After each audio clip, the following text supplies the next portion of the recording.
Welcome to the DC Chronicles. My name is Blaine and I like to chronicle what's happening since my move here to the Washington DC area.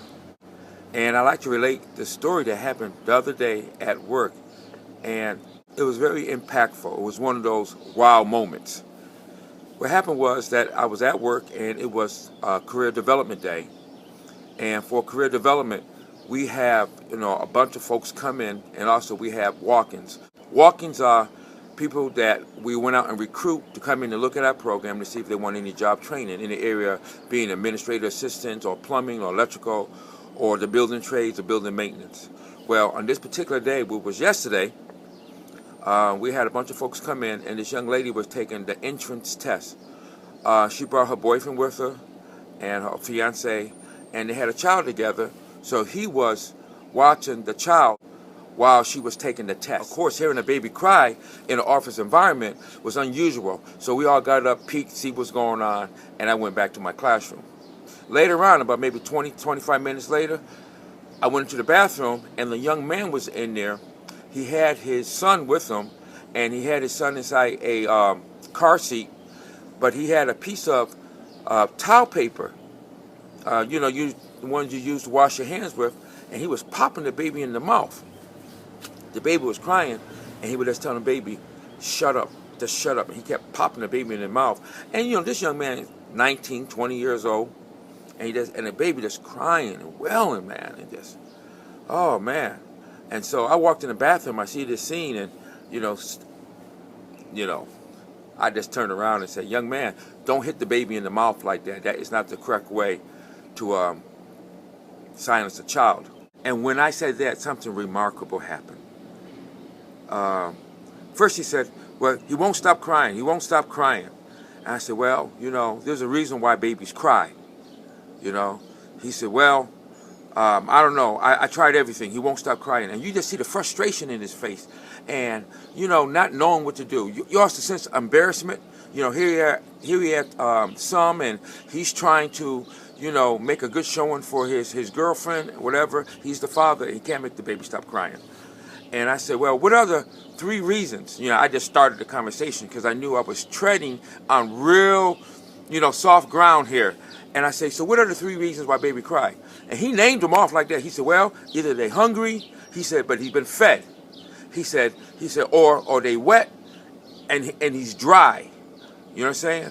He said, or I think he said, or they need a bottle, something like that. And so immediately I said, yes, you're right. Those are the reasons. I said, but there's a 4th one too. And he kind of looked at me, and let me tell you, the Holy Ghost showed up in the bathroom. I'm trying to tell you. And I said, the other reasons why baby cries, because they need to be comforted. And he looked at me. He said, nah, man, he's 3 years old. He don't need to be comforted. He passed the age of comfort. I said, young man, that's a myth. Everybody needs to be comforted. Children need to be comforted. Way up to the age of 8 and 9 years old. Now look, I knew it was longer, but I knew where he was at. He couldn't even project past 8 years old, 9 years old. I said, look, they need to be comforted way past, 3 and 4. I said, when they 8 and when they 9, they need to be comforted. And he just kind of looked at me. He said, no. I said, I'm telling you, he's in a strange pace. You pop him in the mouth with a paper. He don't know why you hit him in the mouth. He doesn't know why he's crying. All he knows, he's in a new environment. And then I just kind of looked at him and got quiet in the bathroom. I say, can I show you? He said, sure. So all this time, the baby's crying in the bathroom. That's yelling. So he unlocks the baby. As soon as I grabbed the baby, quiet. Soon as I picked up the baby, it was quiet, just like that. And man, and he just kind of looked. And so I held the baby in my arms, and he quieted down. Now this baby about 3 years old. And he quieted down, he don't even know me. And he put his head right here against my chest, and he just folded up on me. And then about 10 seconds, he started to cry again. And I just patted him and rubbed on him and loved on him and comforted him and talked in a soft voice. And then I told the young man, I said, this child loves you. This child needs you.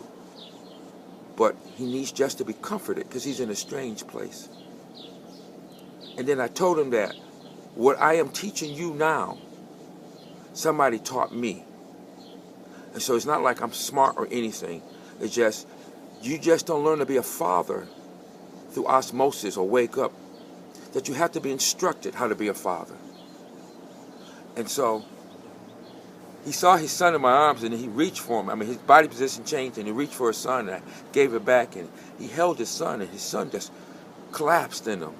And we in the bathroom, man. I'm telling you, we was in the bathroom, and he's loving his son, and I got the privilege of instructing a young black man how to father a son. And I don't know about you, but it's like if my whole life was for living for that moment yesterday, that all I learned about fathering, all I learned about the Father in heaven, I'm telling you, it was worth living for. And I just can't tell you how it touched my heart. And to see him love his son. And then I went on to tell him that, you know, we really need to be comforted way into our teenage years. And I'm trying to touch his life now. And I say, and you need to be there when your son is 15 years old and he's playing basketball and he missed the last shot. And he loses the game. I said, and you need to be there in his life to comfort him, even at 15, to tell him that it's okay. You know, it's just a game, you know? And so, it was a good day, you know? It was a good day. And I thank God. I thank God for the opportunity to share the Father of lights to a hungry soul. He was trainable. I pray that, you know, he don't forget it, and that there was one of the life lessons, you know.